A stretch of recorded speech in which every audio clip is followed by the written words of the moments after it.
को फंसा के बैठ गए राधा स्वामी पंथ, जय गुरुदेव पंथ और ताराचंद पंथ, जनोद वाला, व्यास वाला पंथ, आगरा वाला राधा स्वामी पंथ और सच्चा सौदा सिरसा वाला पंथ वही शिवदयाल जी के ही वचनों का पर आधारित है, उसी के ज्ञान से आधारित है।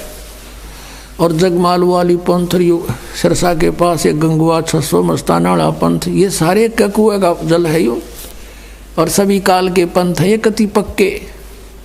अपने आत्माओं 1971 में इस तुलसीदास जय गुरुदेव पंथ के प्रवर्तक की दिव्यदृष्टि काम करे थी। इसमें पिछले संस्कार पुण्य थे इसके पास।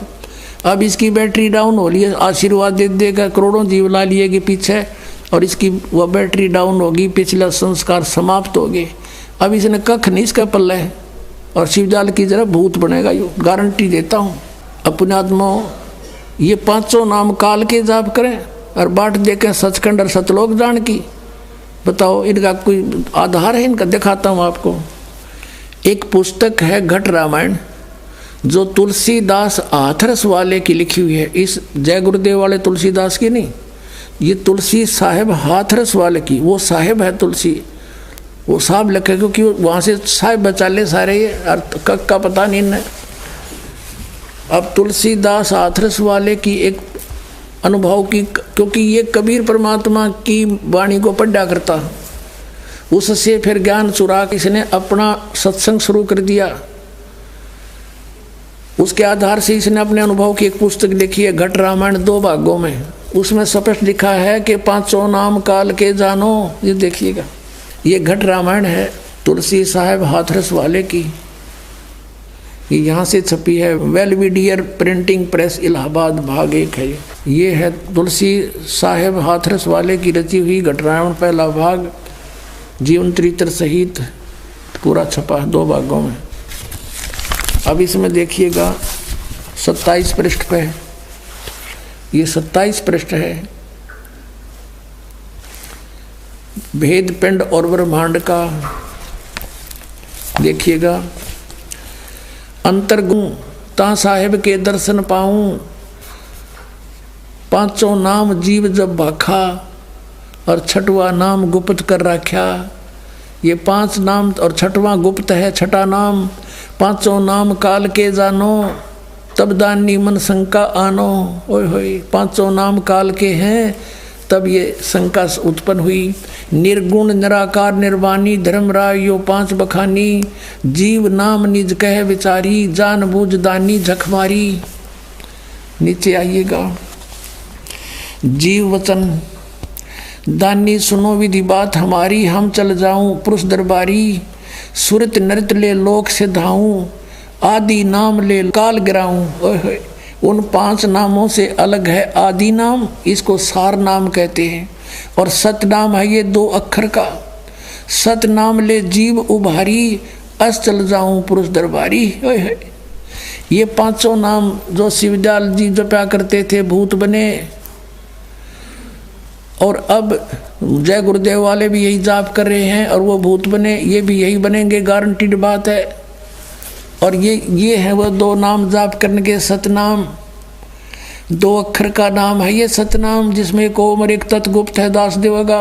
और सतनाम ये सार नाम है। इनसे मोक्ष होगा प्राणी का, ये इनके पास है नहीं, तो अपने आप काल के मुख में जाएंगे। अपने आत्माओं परमात्मा ने हमें ये शिक्षा इसलिए दी थी कि हम परमात्मा को पहचान लें। आज दिन में जो प्रसंग चल रहा था कि परमेश्वर अपना ज्ञान देने के लिए स्वयं ही चलकर आते हैं और शिशु रूप धारण करते हैं।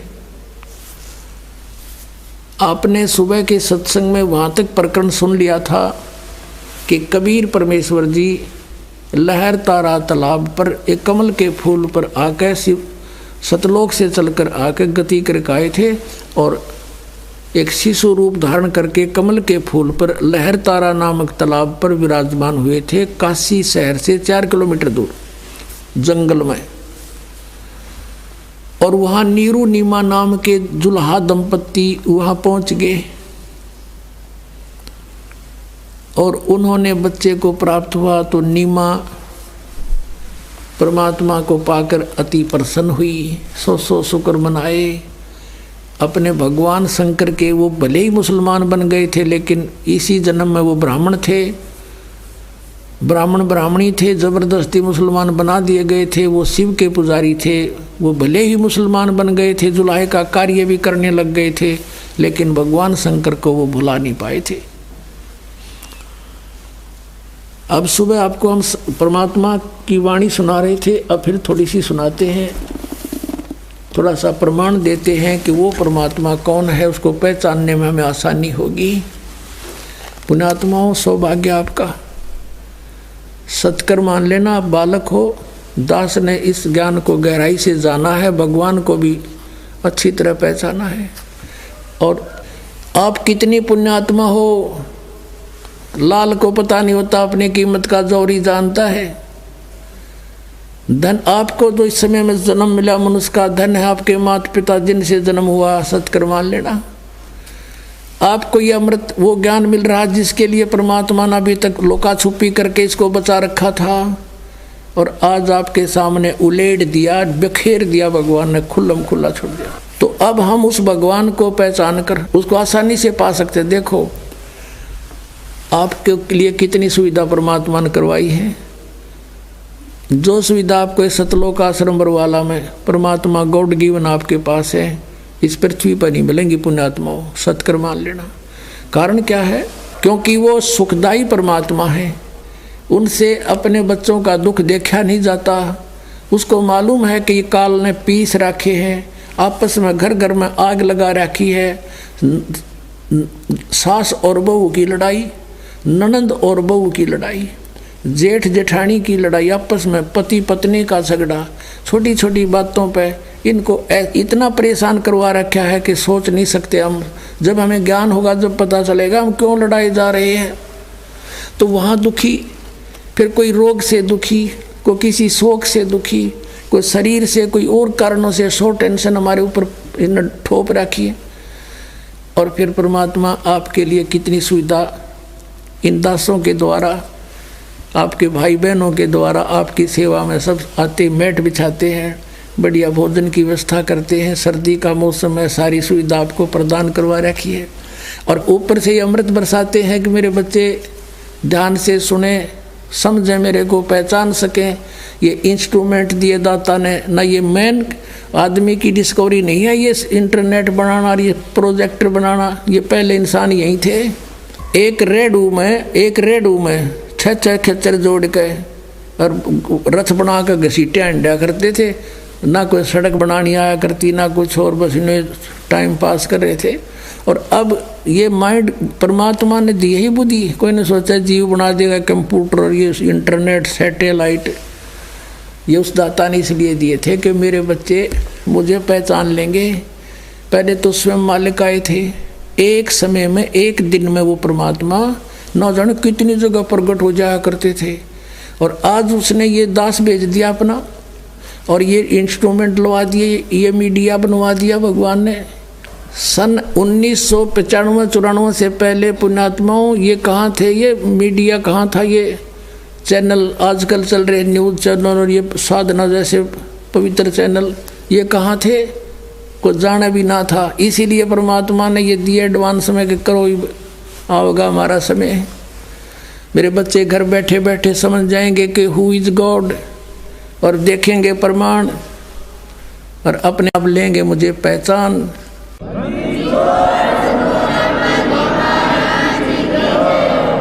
तो पुण्यात्माओं, पहले हम देखो ज्ञान नहीं था, जब फिल्म देखा करते, VCR हुआ करते, और इतनी बड़ी बड़ी कैसेट हुआ करती, जूता जोड़, और 3 घंटे की एक हुआ करती, और ले आते 100 रुपये किराया लिया करते।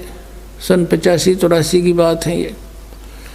किराए पर लाते और सारा परिवार बैठ के देखा करते। 100 रुपये लाग रहे हैं, तीनों फिल्म देखेंगे 9 घंटे की। सांझ ने बैठ जाते चला के शाम के समय, और चाय बनवाए जांदेर पिए जांदेर दांदरे काटे जानू देखे जाते बैठे बैठे, कुछ लेना न देना, सारी बकवाद इकट्ठी करा करते।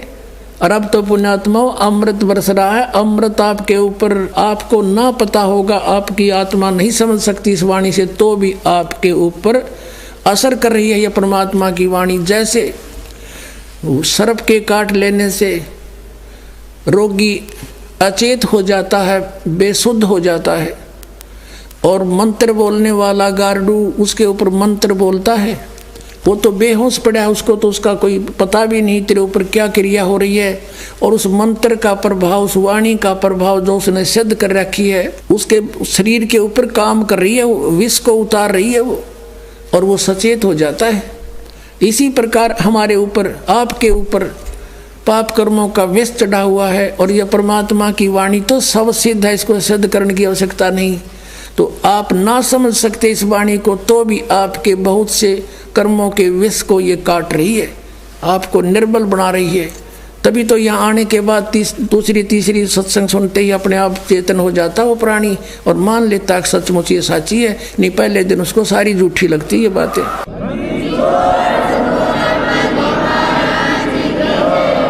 तो कहने का दास का तात्पर्य है कि 10-20 मिनट ज़्यादा भी बालक की वाणी सुननी पड़ जाए, खुशी मनाना।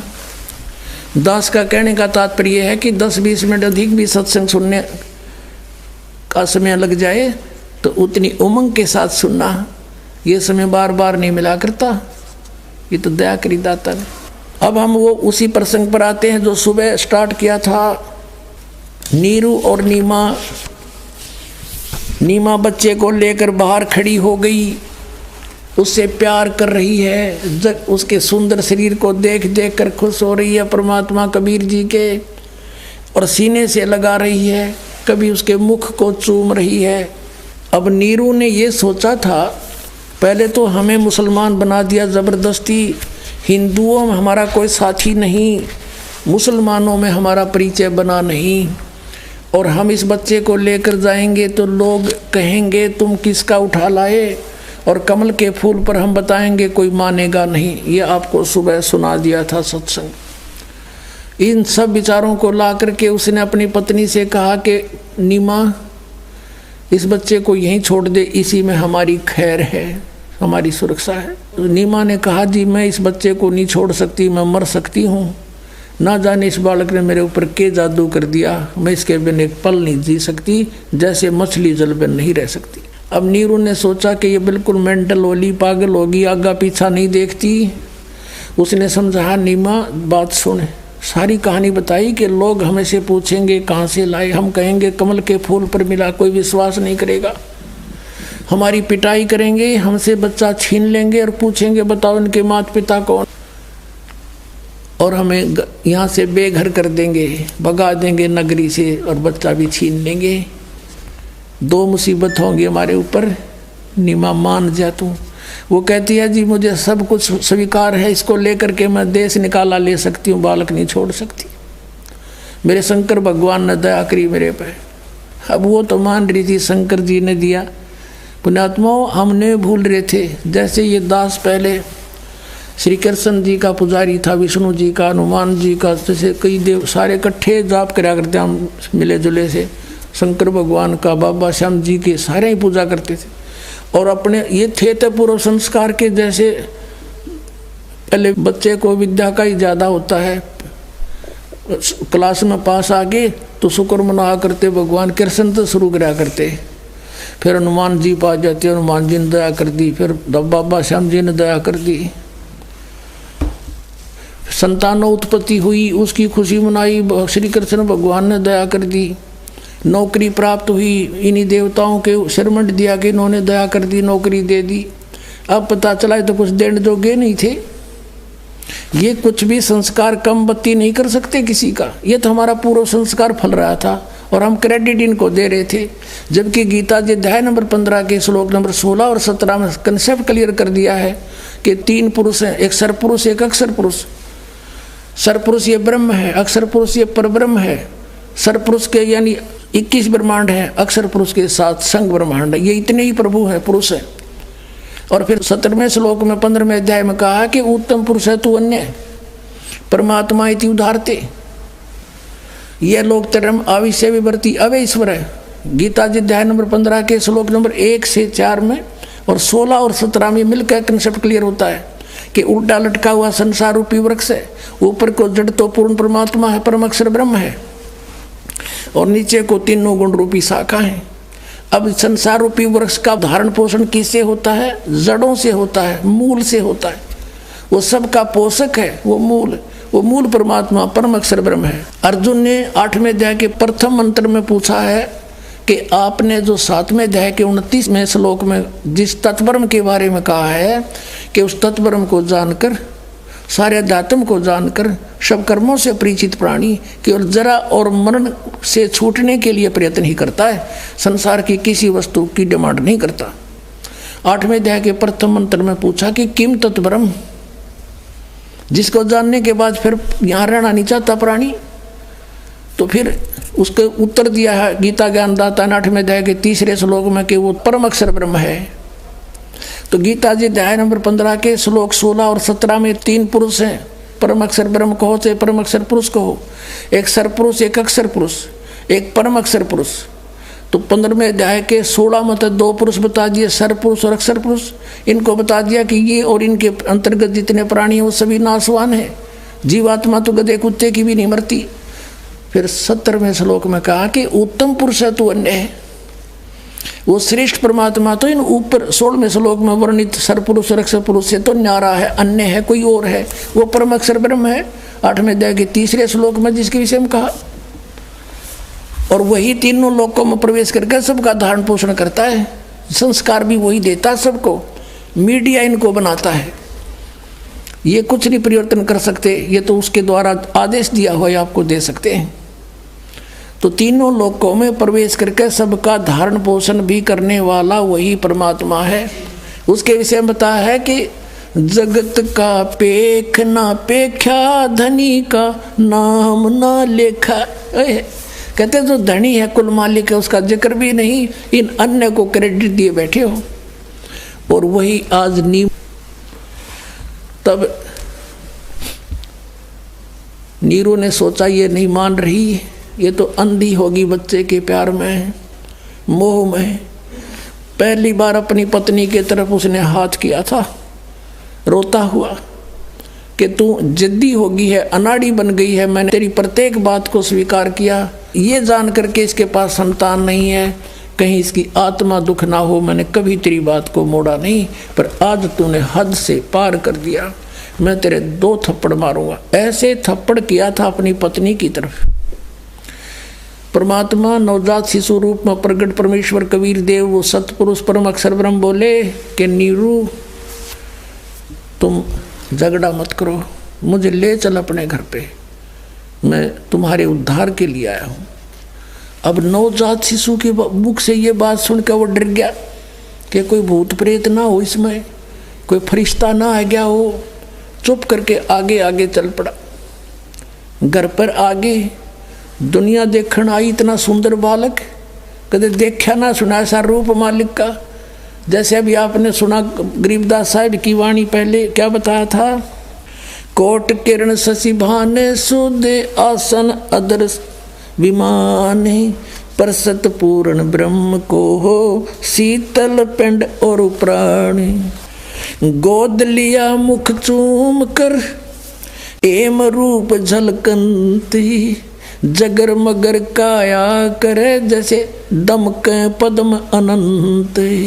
आदरणीय गरीबदास साहिब जी परमेश्वर कबीर साहिब जी की महिमा किस प्रकार सुना रहे हैं, दिखा रहे हैं, बता रहे हैं, चित्रित कर रहे हैं।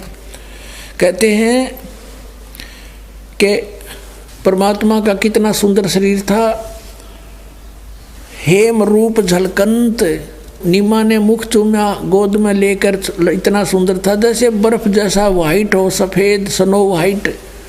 जैसे कोई कपड़ा लेने जाते हैं ना, तो यूँ क्या करते हम, भाई कति सफ़ेद कपड़ा देना, तो वो कहता था, दुकानदार ये कहा करता कि देख ले स्नो वाइट है, यानी बर्फ जैसा सफ़ेद। यहाँ कहते हैं हेम रूप झलकंत, परमात्मा का बर्फ जितना सफ़ेद शरीर था।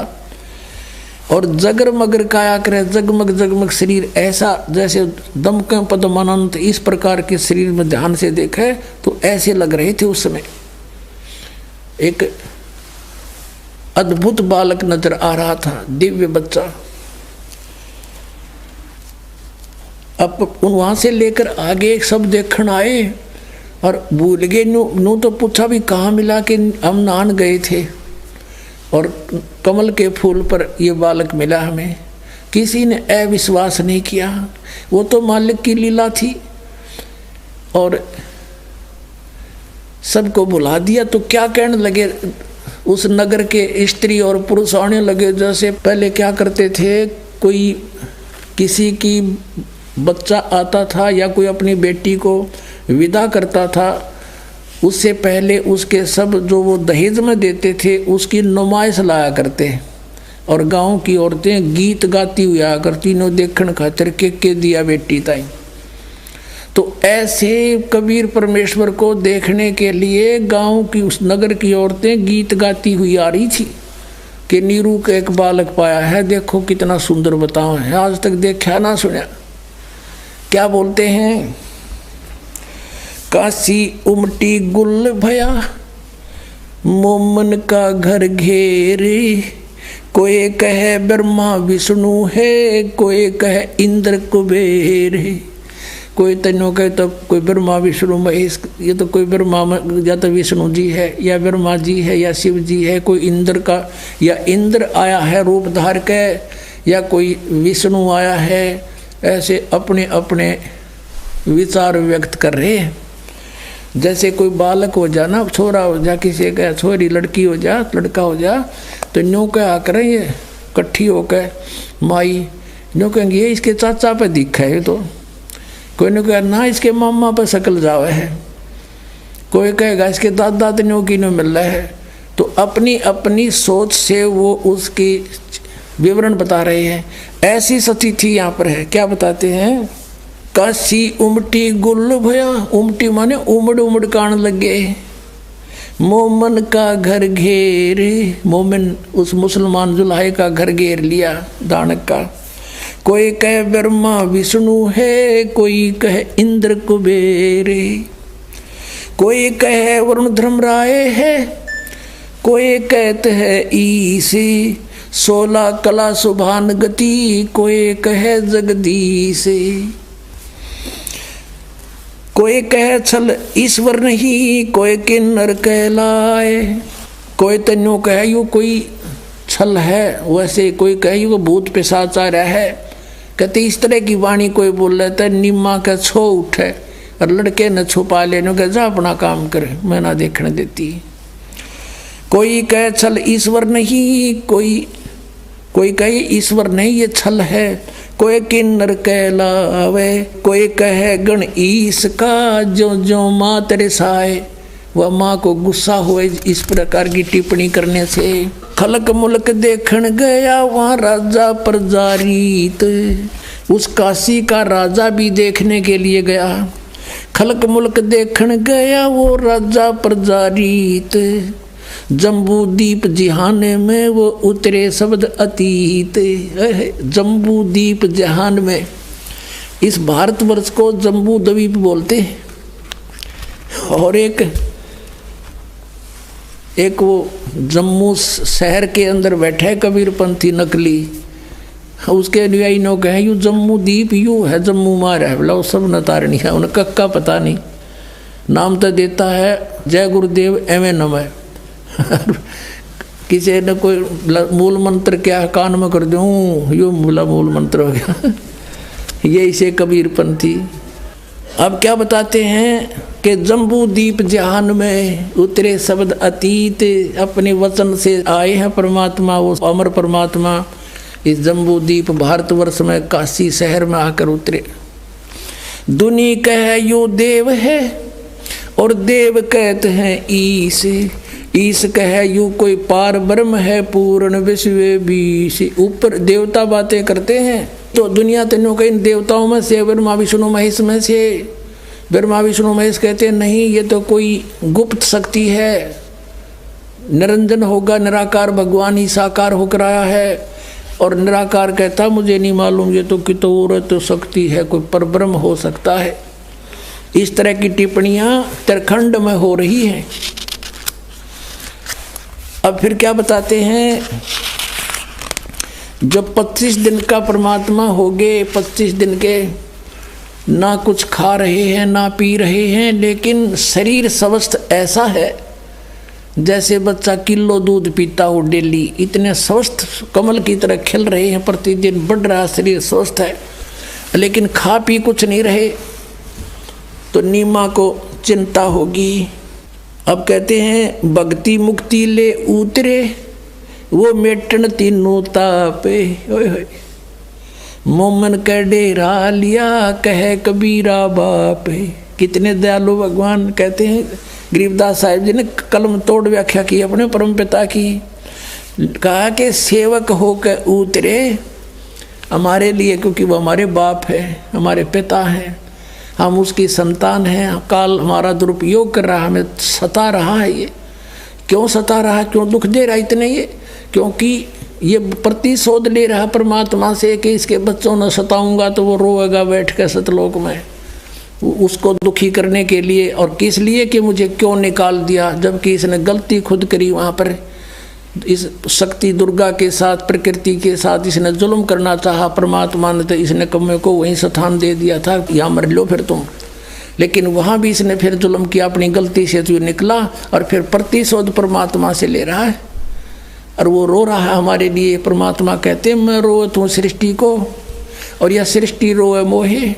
गरीबदास हमारे वियोग को समझ नहीं सकता कोई। गरीबदास जी ने बताया कि परमात्मा हमारे लिए रो रहे हैं, भटक रहे हैं, इस गंदे लोक में आकर बुरे अच्छे कहला रहे हैं, और तुम तो मुझे ढूंढ रहे हो, परमात्मा कहते, और मैं तुम्हें खोज रहा हूँ, बता रहा हूँ कि मैं हूँ वो परमात्मा। तुम मुझे पहचान नहीं पा रहे, इस काल के दूतों से भ्रमित किए हुए। मैं रोवत हूँ सृष्टि को, सृष्टि रोवे मोहे। और गरीबदास हमारे वियोग को समझ नहीं सकता कोई। अब क्या बताते हैं कि सेवक होकर उतरे दास बनकर यहाँ पर आए कि तुम ऐसे रहियो और मुझे पहचान लो। अब इसी सतिथि में आए भगवान काल भी धोखा खा गया, क्यों कौन हो सके है, कबीर साहब को नहीं पहचान सका। होगा कोई सिद्ध पुरुष, भगवान नो रहा करे गरीब सा, रोटी टुक्का भी कमा के खावे।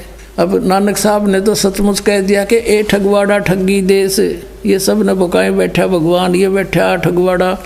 तब नानक साहब को कह दिया था परमात्मा ने कि अभी तू भेद ना खोला भगत, फिर देखा कि ना तो बात बिगड़ जाएगी। यू काल पाट जाएगा, काल जा इसका इन्हों पता लग गया, कलेजा दिल फट जाएगा, इस काल का इन्हों पता लग गया परमात्मा ये बैठे, यू बेहोश हो जाएगा। अब क्या बताते हैं, सेवक होकर उतरे इस पृथ्वी के माँ, और किस लिए, जीव उदाहरण जगत गुरु, जीव का उद्धार करने के लिए जगत गुरु, सारी सृष्टि को सत्य ज्ञान देने वाले। और गरीबदास जी कहते हैं मैं बार बार बलिहारी जाऊं उस महापुरुष परमात्मा के, किस प्रकार रहे यहाँ पर। यहाँ वही बताते हैं, भक्ति मुक्ति ले उतरे ये मेटन तीनों तापे, मोमन का डेरा लिया वो कहे कबीरा बापे। अब कहते हैं कि परमात्मा, गरीबदास साहिब कह रहे हैं, भक्ति और मुक्ति लेकर प्रकट हुए, यथार्थ ज्ञान देने के लिए यहाँ पर आए, और मेटन तीनों ताप, सब दुख दूर करने के लिए आपके परमात्मा आए थे। और अब इस दास को भेज दिया। आप देख लेना, जिस दिन आपको पूरा विश्वास नहीं हो जाएगा Kabir is God nothing else, उसी दिन आपका सब सुख शुरू हो जाएंगे।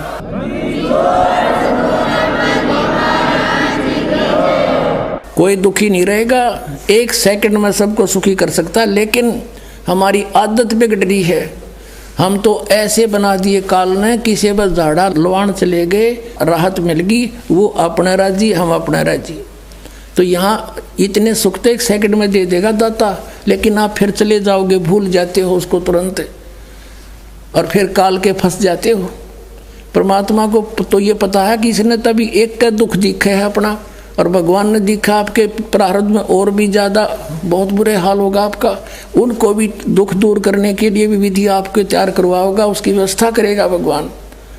इसलिए जब आपको विश्वास हो जाएगा, अटल विश्वास हो जाएगा, उस दिन के बाद देख लेना जब काटा भी लाग ले किसी परिवार के सदस्य का गारंटी देता है दास। युग काल विश्वास नहीं होने देता, भगवान से डगमग रखता है, अविश्वास करवा देता है, नामखंड करवा देता है उसको दुख देने के लिए। और जब हम सही हो जाएंगे फिर देखना सब ठीक हो जाएगा। तो क्या बताते हैं अपने आत्माओं, फिर क्या बताते हैं कि भक्ति मुक्ति ले उतरे मिटन तीनों ताप। तीन सब दुखों को तीन ताप के अंतर्गत, जैसे किसी ने श्राप दे दिया या कोई और जैसे अकाल गिरना या भयंकर फ्लड आ जाना, भूकंप आ जाना, ये सब समाप्त कर देगा। और फिर किसी को श्राप देना, कोई जंतर मंत्र कर दे, कोई प्रेत बाधा हो, ये तीन ताप के अंदर होते हैं। कोई किसी पर जंतर मंत्र करके घाल गलवा देते हैं। तो हमारा नाम लेने के बाद निकट भी नहीं आ सकता किसी प्रकार का जंतर मंत्र को करके देख लियो। आपको बहुत से प्रमाण पुस्तक में भी लिख कर दिए हुए हैं। यहाँ पर बहुत भक्त बैठे हैं। एक भक्त के पास किसी का फ़ोन आया, एक बेटी के पास। उसने कहा कि मैं ऐसे ऐसे बोल रहा हूँ, मैंने तुम्हारे ऊपर एक जंतर मंत्र किया था और तुम्हारे जेठ ने करवाया था, वो इतने पैसे मैंने लिए उस पर, लेकिन आज पहली बार मेरा जंतर मंत्र फेल हुआ। बेटी तुम किसका नाम ले रहे हो? और मैं आज पहली बार आपको साची बता रहा हूँ कि मैंने इतने पैसे लिए, फलाना तेरे जेठ का नाम और उस गांव का है, और मैंने खूब जंतर मंतर कर लिए, उधर मेरी चीज़ गई नहीं। बेटी तेरे ऊपर तक कवच कर रखा भगवान ने, उस मार्ग ने छोड़िए मत ना। आज तक सुखी हो परिवार, और पहले बुरा हाल था उसका। अब परमात्मा 25 दिन हो गए ना कुछ खावे ना पीवे। माँ उसकी जो मुँह बोली माता थी नीमा बहुत चिंतित हुई, पिता को भी चिंता हुई, यानी मुँह बोले माता पिता थे। अब नीमा ने फैसला कर लिया कि भगवान जयु बालक मर गया तो साथ मरेगी या दासी आपकी, और जीव नहीं मैं इसके बिना। या तो परमात्मा देना नहीं था खिलौना ही भगवान शिव जी, और आप दे कर ले रहे हो भगवान, ये मार नहीं उठेगी मेरे तय। यूँ कह के फूट फूट कर रो रही थी। अब रिमोट तो कबीर देव वो बैठा सामने पालने में झूल रहा था, लेटा था, उसके हाथ में है। शिव जी को प्रेरणा करी कि कौन दुखी है। नीचे आया साधु रूप बना कर, संत रूप बना करके पूछा, नीमा क्या बात है बेटी, कौन है तू, क्यों रो रही है? नीमा ने कहा महात्मा जी आप जाओ, आपके सत्र का मेरा दुख दूर करना नहीं है। फिर भी कहा शंकर भगवान ने कि बेटी यूँ कहते हैं अपना दुख किसी को बता दे हल्का हो जाता है, और मेरे लायक होगा तो मैं करूँगा। तब उसने बताया कि मेरे शंकर भगवान ने अब एक दिन अर्ज करी थी, मेरे शंकर भगवान ने कमल के फूल पयु बालक मुझे दे दिया, हम नहीं संतान थे, और आज ये कुछ खाता पीता नहीं, 25 दिन का हो गया, अब ये मरेगा और गेल मैं मरूंगी बाबा जी, मैं जी नहीं सकती इसके बिना। पता नहीं क्या जादू कर दिया इस बालक ने मेरे पे। तब उसने कहा कि ला बेटी मुझे दिखा तेरा बेटा कहाँ है। वो लाई उठा के और चरणों में डालना चाहा परमात्मा को कि चरणों में डाल दूं महाराज जी के। वहाँ उसने ऐसे नीचे को डाला, परमात्मा वहाँ से हाथ से ऊपर उठ गया आकाश में, और शिव जी के सिर के बराबर में अपने आप हवा में स्थिर हो गया 25 दिन का बालक। फिर शिव भगवान ने ऐसे हाथ किए तो उसकी गोदी में आ गए। अब ये सब लीला, बच्चे का आकाश में उड़ना, और फिर वो बच्चा बोला, पर कबीर साहब ने कहा शिव जी से कि शिव जी के हे महात्मा जी इनको कहो एक कंवारी गाय ले आवें, उसके ऊपर आप हाथ रख देना, वो दूध देवेगी। एक कोरा बर्तन मंगा लेना सुचा बाहर कुम्हार के थे, और फिर वो दूध दिया करेगी, मैं पिया करूँगा। 7 बार चर्चा करी। जब वो बच्चा बोल रहा था शिव जी से, तो नीमा ने ये सब करामात उस साधु की जानी कि ये साधु संत खड़ा है, ये बहुत करामात वाला है, बहुत शक्ति वाला है। मेरे बच्चे को हम उड़ा दिया और बोल रहा बतला रहा है। उसी समय उसने कहा कि तेरा पति कहाँ है? किसने? शिव भगवान ने, शंकर भगवान ने साधु रूप में खड़े थे। और जाओ एक कुंवारी गाय ले आओ, एक कुम्हार के घर से एक बर्तन ले आना कोरा छोटा, नीरू गाय कुंवारी गाय लिया, एक कुमार के घर से बर्तन धो धा के उसको, और भगवान शिव ने साधु रूप में खड़े थे, उस बछिया के कमर पे हाथ मारा। आदेश परमात्मा के से कबीर साहब ने कहा था। एकदम लंबे लंबे सतन हो गए और दूध चल पड़ा, ऐसे नीचे पातर कर लिया, अपने आप दूध से भर गया। परमात्मा ने पिया।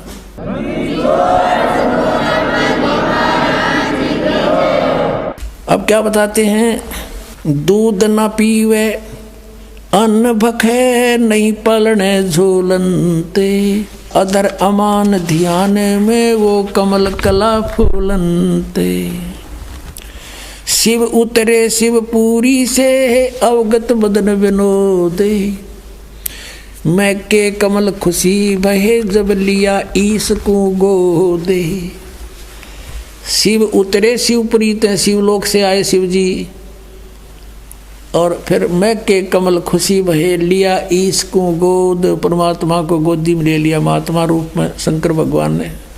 नजर नजर में मिल गई किया ईस परिणाम, जब दोनों भगवानों की आपस में नजर मिली, तब शिव जी ने कहा नजर नजर में मिल गई, फिर किया ईस परिणाम। शंकर भगवान ने प्रणाम किया उसको, बच्चे को, जब अंदर देखी शक्ति पावर उसकी, और फिर कहा धन मोमन धन पूर्णा, ये धन का सीनी काम, नजर नजर में मिल गई फिर किया ईस परिणाम। शंकर भगवान ने प्रणाम किया उसको, बच्चे को, जब अंदर देखी शक्ति पावर उसकी, और फिर कहा धन मोमन धन पूर्णा, ये धन का सीनी काम, कि धन है यह नगरी जहाँ पर ऐसा महापुरुष का जन्म हुआ। शिव भगवान आशीर्वाद संत रूप में बोल रहे हैं। फिर क्या कहा, 7 बार चर्चा करी ये बोले बालक बहने, शिव को कर मस्तक धरा अल्लाह मोमन, एक धेनु ला, उसके सिर पर हाथ रखा किसके, नीरू के, और जा एक गां लिया कुंवारी। अनव्यावर को दूहत है दूध दिया तत्काले। पुणात्मा 250 वर्ष पहले लिखी हुई वाणी है ये परमात्मा गरीबदास जी की कबीर साहब के विषय में। क्या कहा है, अनव्यावर को, बिना ब्याई को, कुंवारी को दूहत है दूध दिया तत्काले, पीवे बालक ब्रह्म गति ता शिव भय दयाले। अब ये तो आदरणीय गरीबदास साहिब जी के द्वारा परमात्मा ने कहा भी आपने पढ़ा था कबीर सागर में के 12वें पंथ में मेरी वाणी प्रकट होगी मेरी महिमा की फिर दोबारा, क्योंकि कबीर पंथियों ने कुछ अटकलबाजी ला के कबीर सागर में कुछ उल्ट पुलट कर दिया जैसा उनकी समझ में आया। काल के दूध थे वे।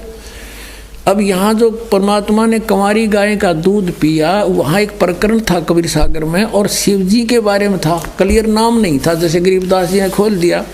उसमें ये लिखा था कि एक दूत आया, उस दूत ने पूछा कि माई क्यों रो रही है, तब उसने बताया, तो उसने परमात्मा ने ही खुद कहा उसको, दूत को यानी शिव जी को, देवदूत को, देवदूत समझ रहे थे बता, और उसने फिर उसके आशीर्वाद से दूध दिया। जब बालक ने दूध पिया, उससे पहले यू नीरू गया था रामानंद के पास कि मेरे ऐसे एक बालक कमल के फूल पर मिला मैंने जंगल में, ये वो दूध ना पीता। महात्माओं के पास कुछ विद्या होती है, कुछ बताओ मुझे जतन जंतर मंत्र जिससे वो दूध पी ले। तो रामानंद ने अपना जो जंतर मंत्र बताया उसने कुछ नहीं पिया। उसने इतना जरूर बताया कि तेरे घर में जो बालक तुझे मिला है ये कोई सिद्ध पुरुष है, कोई ज्ञानी आत्मा है, यू ऐसा वैसा व्यक्ति नहीं है। इतना रामानंद ने नहीं पता था भगवान आ रहा है।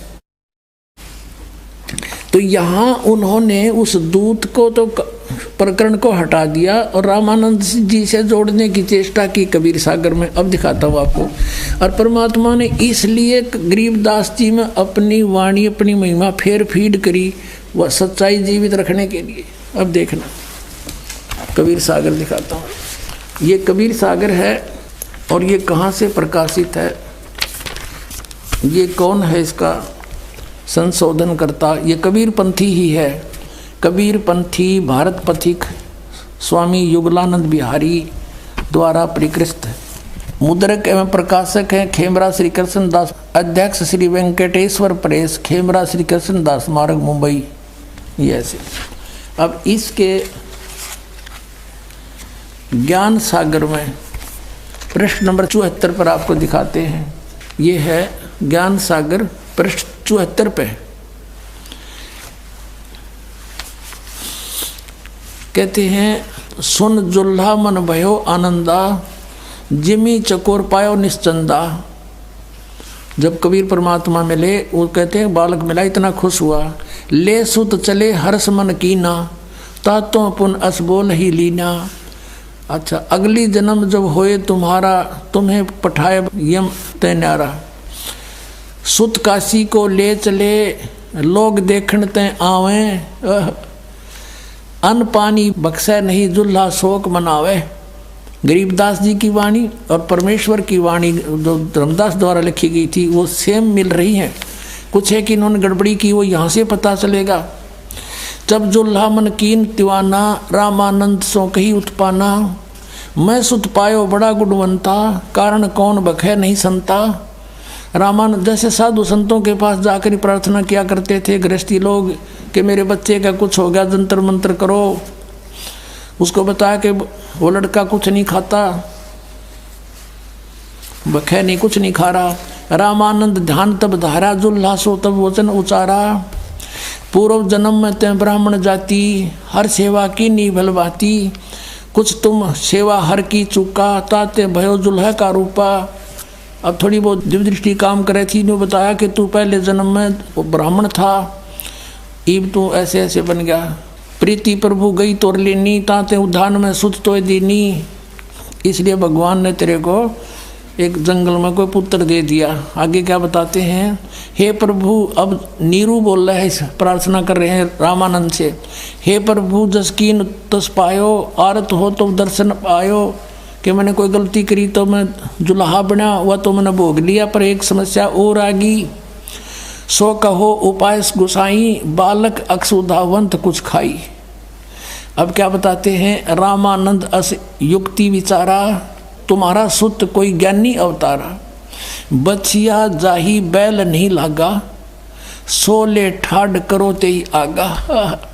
कहते हैं वो बछिया लाओ जिसके कभी बैल ने टच ना करी हो कंवारी।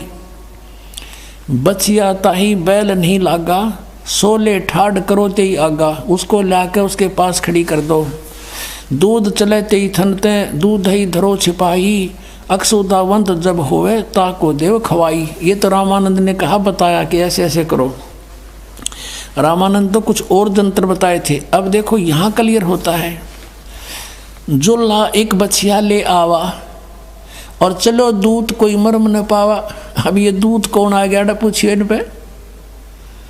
ये गरीबदास जी ने फिर क्लियर किया ये कहानी, ये गड़बड़ कर दी थी यहाँ पर। और चलो दूध जुल्हा हरसाना, राख छिपाई कहो नहीं जाना। अब क्लियर दास बताओगा। आपने पुणात्माओं, आपने अभी सुना था भगवान की वाणी कबीर सागर में कि जब तक वो ठीक का समय नहीं आवेगा ना, इतना तो मेरी बात एक नहीं जच्चे। और जब वो ठीक का यानी निर्धारित समय आ जाएगा, फिर सारी बात सच्ची होंगी। अब क्या बताया है कबीर परमात्मा ने, अभी आपने देखा था 12 पंथों के बारे में, और आखिरी बार महापंथ गरीबदास पंथ बताया था। फिर अब और दिखाते हैं थोड़ा सा क्लियर, जो ईब होगी या वाणी कि उस 13वां जो वंश है मेरा, ये 12 अंश वंश जो मैं भेजूंगा, ये फिर आगे चल के इसकी इनके पंथा में काल अड़ंगा डालेगा। और 13वां जो आवेगा वो सारा क्लियर कर देगा। अब ना तो कति क्लियर गरीबदास जी की वाणी में, और ना कति क्लियर रहा इस कबीर सागर में। इन औरों ने गड़बड़ कर दी। अब इस दास के ऊपर कृपा करी इसको कति क्लियर करने की। अब देखना कबीर सागर में, ये वही कबीर सागर है जो आपको दिखा रहा था दास। अब इसके कबीर वाणी चैप्टर में, ये कबीर वाणी चैप्टर है, अध्याय है, और बोध सागर का इसमें हमने ये पढ़ा था द्वादश पंथ चलोसो भेद 12 पंथों के विषय में। अब ये 12वां पंथ गरीबदास पंथ था। ये आपने कहा देखा कि 12वें पंथ प्रगट हो बाणी शब्द हमारे की निर्णय ठानी कि 12वां पंथ जो गरीबदास का पंथ होगा उसमें मेरी बाणी प्रगट होएगी, मेरी महिमा की बाणी। अस्थिर घर का मर्म न पावें 12 पंथ हम ही को धावें, 12वें पंथ हम ही चलावें, सब पंथ मिटा के एक पंथ चलावें। अब यहाँ ये 12वां पंथ गरीबदास पंथ है। ये कबीर चरित्र बोध नामक अध्याय है और ये एक बोध सागर के 1870 पृष्ठ पे यहाँ पर ये क्लियर लिख रखा 12 पंथों के विषय में 12वां पंथ गरीबदास पंथ है। अब आपको दिखाते हैं 13वें वंश के बारे में। यहाँ देखिएगा, ये हम फिर आगे कबीर वाणी चैप्टर पे 136-37 पढ़ा था, 134 पर देखिएगा कबीर वाणी के। यहाँ देखना वंश प्रकार। ये प्रथम वंश उत्तम चूड़ामणि, जो 12 पंथों में प्रथम चूड़ामणि, दूसरा अंकारी, तीसरा वंश प्रचंड, ये जागू जुगुर। अब हम यहाँ आते हैं, कहते हैं 10वां वंश प्रकाश, 11वां वंश प्रकट पसारा और 12वें वंश प्रगट हुए उजियारा। 12वां वंश गरीबदास पंथ, गरीबदास जी के द्वारा ये 12वां गरीबदास पंथ है। ये कहते इसमें कुछ कुछ उजियारा होगा मेरी महिमा का, क्लियर नहीं हो पाएगा। अब हम फिर आगे 134 पर ही पढ़ रहे हैं, पीछे दिखा था वैसे हिंट दिया थोड़ा। अब क्या बताया है कि 12वें वंश प्रगट हुए उजियारा, मेरी महिमा का कुछ महिमा मेरी प्रगट होएगी। और 13वें वंश मिटे सकल अंधियारा, ये दास वो 13वां वंश।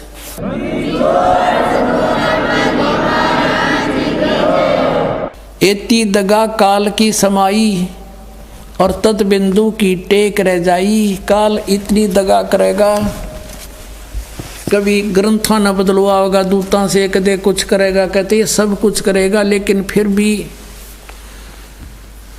उस तत् बिंदु की टेक रह जाई। अब दास बताओगा, जैसे आपको बता दिया कि अब आपको प्रमाण देते हैं कि जैसे आपको क्लियर कर दिया कि अन्न ब्यावर को दूहत है, दूध दिया तत्काल और पीवे बालक ब्रह्म गति तासी उभय दयाल। इतना तो हिंट दे दिया गरीबदास जी ने। और इसमें ये क्लियर पा गया कि जाके संग बैल नहीं लागा, वो बछिया लाना कंवारी। अब यही प्रमाण वेद बतावे, आँखों देखा संत बतावे, परमात्मा की लिखी हुई महिमा बतावे। तो हु इज गॉड 2 मिनट में समझ में आ जाएगा, कबीर इज गॉड दिखाते हैं। अब देखना वेदों में,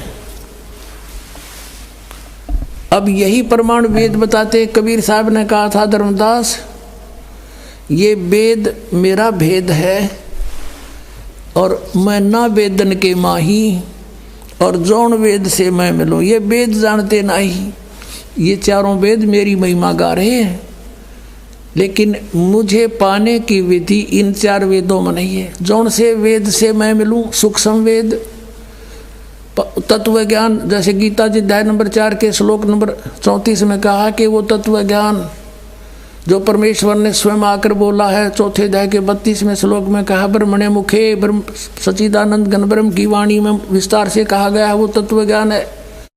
उसको तत्वदर्शी से समझो।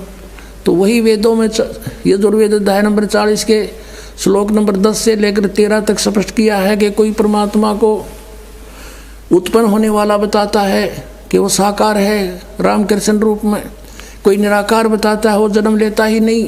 कि क्लियर कंसेप्ट तो आपका तत्वदर्शी संत करेंगे, उनसे पूछो। तो वेद ज्ञान भी इनकम्प्लीट है, उसके पाने की विधि नहीं है, वो तत्वदर्शी संत तत्व ज्ञान से बताएगा।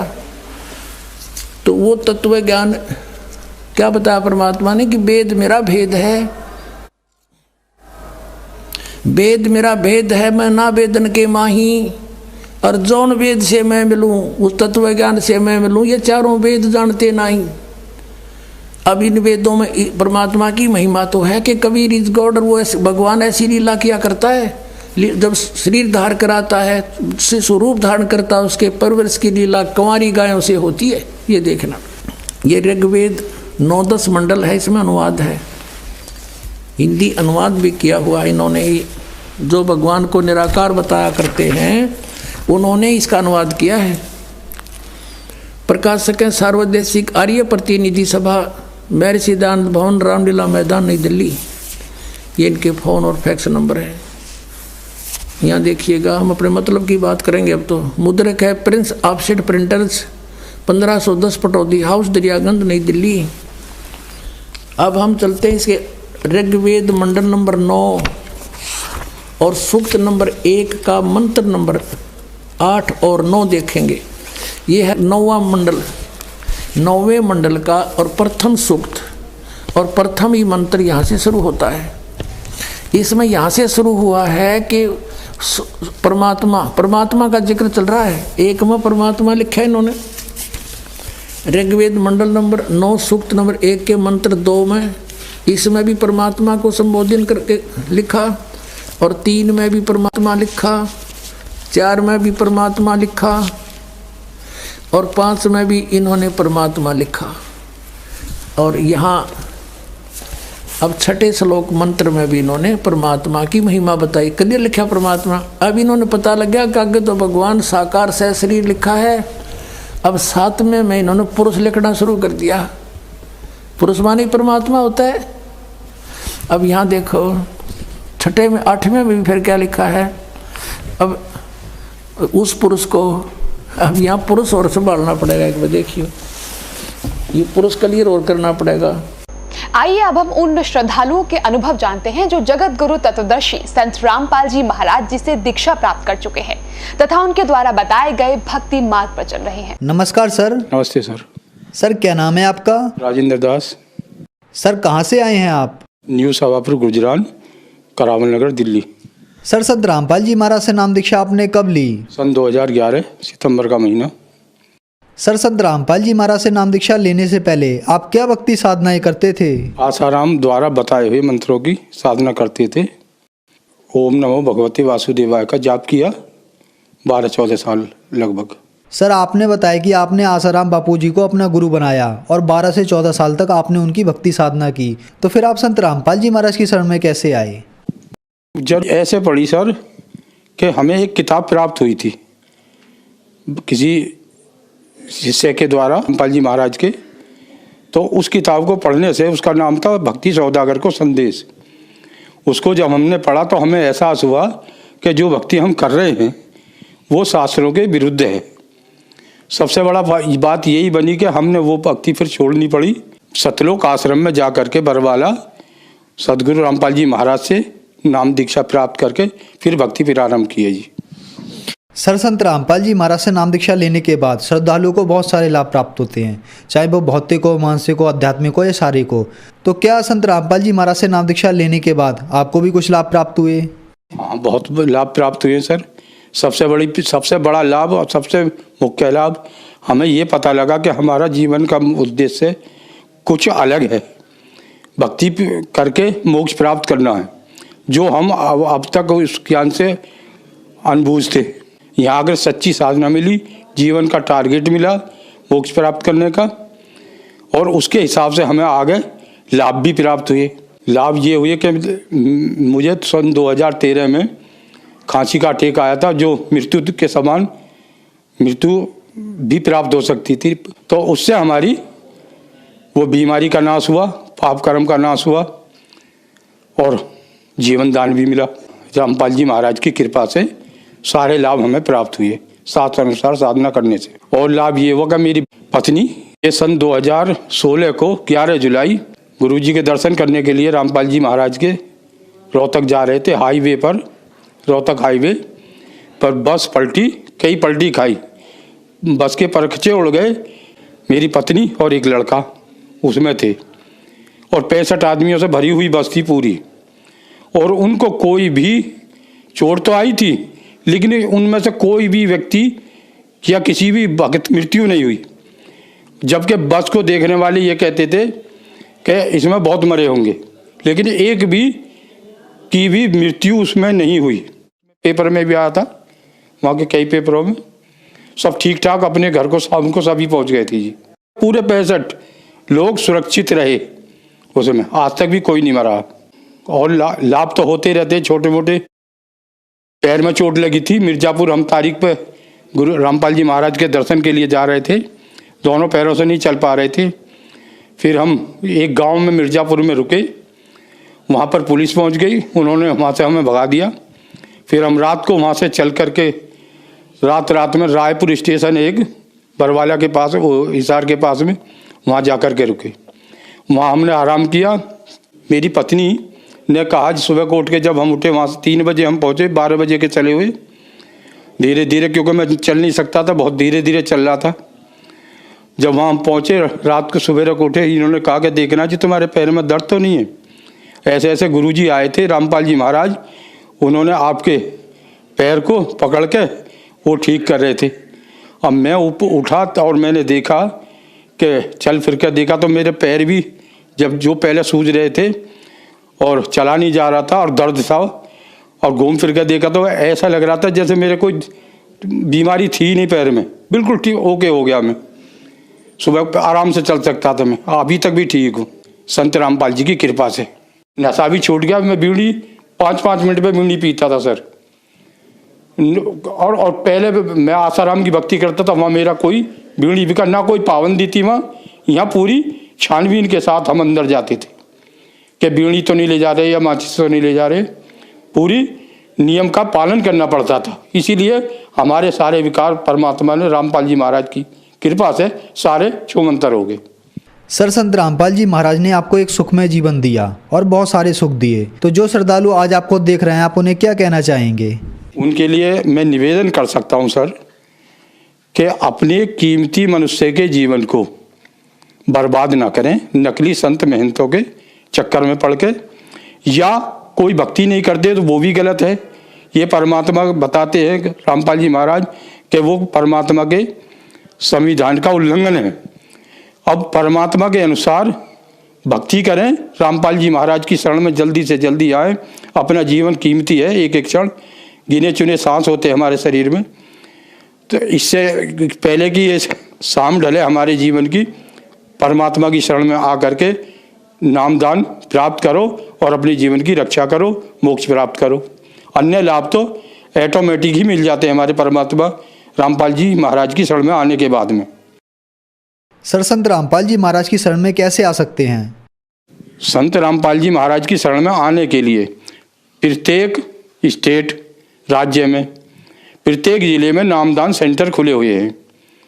उनका अपने नज़दीकी नामदान सेंटर का पता करके, हर चैनल पे पट्टी चलती है पीली, उन पे फ़ोन नंबर आते हैं। अपने आसपास के नामदान केंद्र का वहाँ से पता लेकर के आप नामदान प्राप्त कर सकते हैं संत रामपाल जी महाराज से। धन्यवाद सर। धन्यवाद सर।